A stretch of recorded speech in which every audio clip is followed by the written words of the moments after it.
Hey guys, this is John with Integral Camera Solutions. Today I got a review on the 70mm Omni 360 dash camera. Now this is only a single channel camera with 1080p, but it's got a really weird shape. Now a lot of people think it looks like R2-D2. It's got that rotating turret design on the bottom. So they have all these little cartoon character touches too that makes it even more like a little character. And also they advertise an AI detection mode for their parking mode. And we're going to get a lot into that also. So let's get started.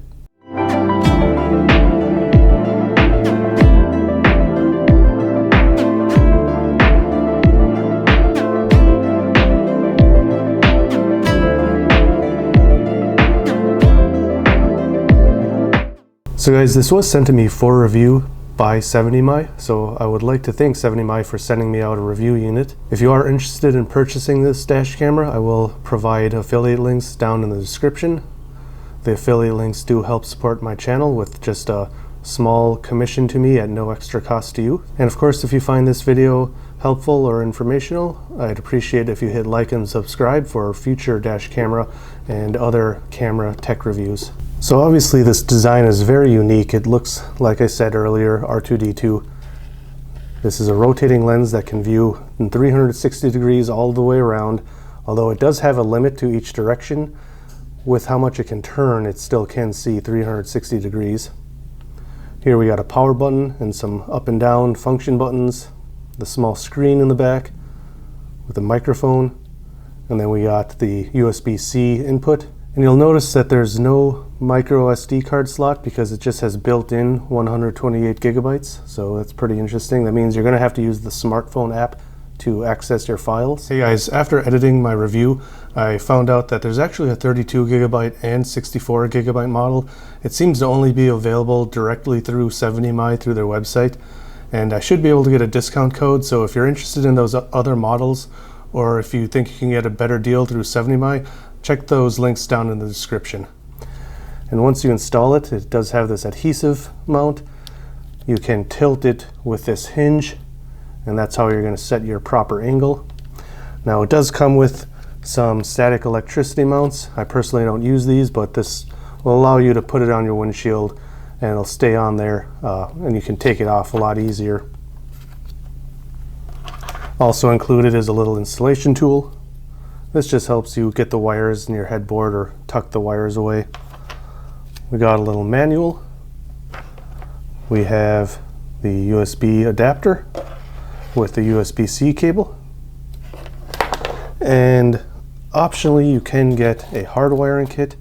And you are going to need the hard wiring kit for the parking mode, so that's something you need to consider. This does cost extra. The dash cam itself is $200 MSRP. It seems to always have a $30 off coupon on Amazon, so check that down in the description below again. Now I wanted to get the video quality out of the way right away because it is, as I said, only 1080p. This day and age, I feel like 1080p really isn't enough, but I understand this camera is bringing a lot of other things to the table. I think for a 1080p camera, the quality is pretty good. Now on YouTube, it's always a little degraded, but I'd say it's better than average. But for a one-channel camera, I would much rather preferred something at least 1440p.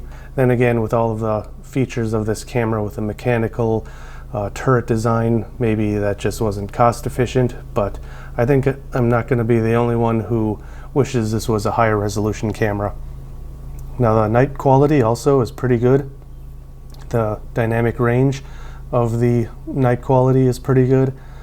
I do want to point out that if you use the wide dynamic range, you're limited to 1080p 30, but if you turn wide dynamic range off, you can actually get 1080p 60 frames per second, and I think a lot of people are going to prefer that, but it's really up to each user. Now one of the unique features of this are the voice commands, because I will say that they seem to work perfectly. I've never had an issue with the voice commands. So there's all sorts of voice commands like shoot left, and there you can see it looks to the left.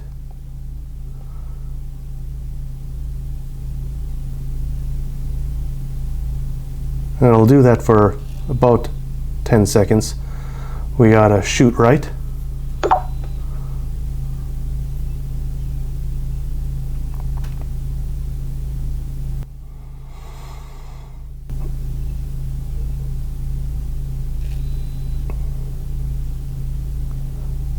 We got a shoot inside. Now this is going to turn back immediately to you, and you can actually tell it where to shoot inside. So if you wanted to shoot a little bit, say to the passenger side or to your driver's side door, you can do that. There's a shoot vlog, and that goes from the left all the way around and then starts filming inside of the vehicle. Get ready to say hi to the camera. And then it looks inside. So this is something I think would be appealing to vlogger type people. I don't know if most people would care for this, but it is interesting. There are some other voice commands I'll throw up on the screen that control some of the functions, such as the sound recording or the Wi-Fi. So that's pretty interesting. Now another thing I wanted to talk about right away was the Wi-Fi app. Now the Wi-Fi app is pretty interesting. You'll see here it introduces this little cartoon character when you set it up, and the setup was super easy, very quick. You do need to create an account, which some people might not like. Of course, it has a lot of the same features that you would expect from a dashcam Wi-Fi app. So I'm not going to touch on all of the settings, but what I did want to point out was the way the file viewing and downloading works, I think is one of the best I've seen. Now, I've seen a lot of dash cameras where you just can select 30-second or minute files and watch them and then download those 30 or 60-second clips. And I've seen other cameras where there's a timeline and you scroll left and right on the timeline and then you can start recording a clip from a certain point. Now this combines both, and I like the option to be able to download just a single clip or to go into the timeline and you can choose the length of the clip. Now in one case I set the time about somewhere in the middle of the clip I wanted to record, and then I extended it to a minute, so it recorded 30 seconds before that, 30 seconds after that. I can't remember if other cameras had that feature where you can extend the length before and after. I could be wrong. If you guys remember any cameras that do that, maybe DDPi does. Let me know down in the comments. But the reason I love it so much is the fact that it offers both file saving features, because sometimes I like the timeline feature, but sometimes I just want to be able to look at different clips and then just download a single clip. It can be easier sometimes. Now there is a parking mode. The parking mode will require the optional hardwiring kit. So this is a 3-wire hardwiring kit that you will have to hardwire to your fuse box. And the way the parking mode works, when it detects an impact, it'll look to the left and then look all the way around, and then it'll save that clip. There's also a time-lapse feature.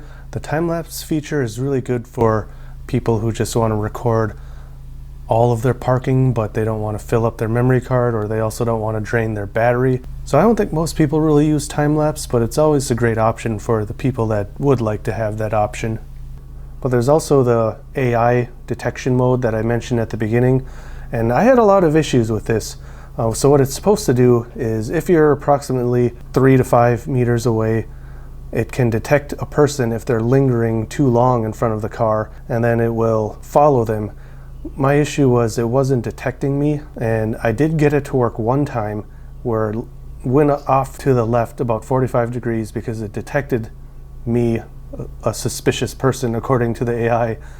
And I wasn't sure if it was working because they say that it's going to show a ring of light around the turret, but I couldn't see the light, and that might have just been because maybe the light is just too hard to see on a really sunny day and the reflection on my windshield was just too hard to see. But 70mi did send me some clips that shows it does work, and the only thing I could think of is the fact that my truck's hood is pretty tall and square, and my truck is also lifted a few inches, so it's possible that it doesn't really work on tall vehicles as well, because to get far enough away for it to detect a person, I might be too far away at that point because of how tall my hood is. The fact that it has to detect more than just your upper body is the flaw, I feel like. I wish it could just detect your face somehow, or just your upper body, but it doesn't seem to do that very well.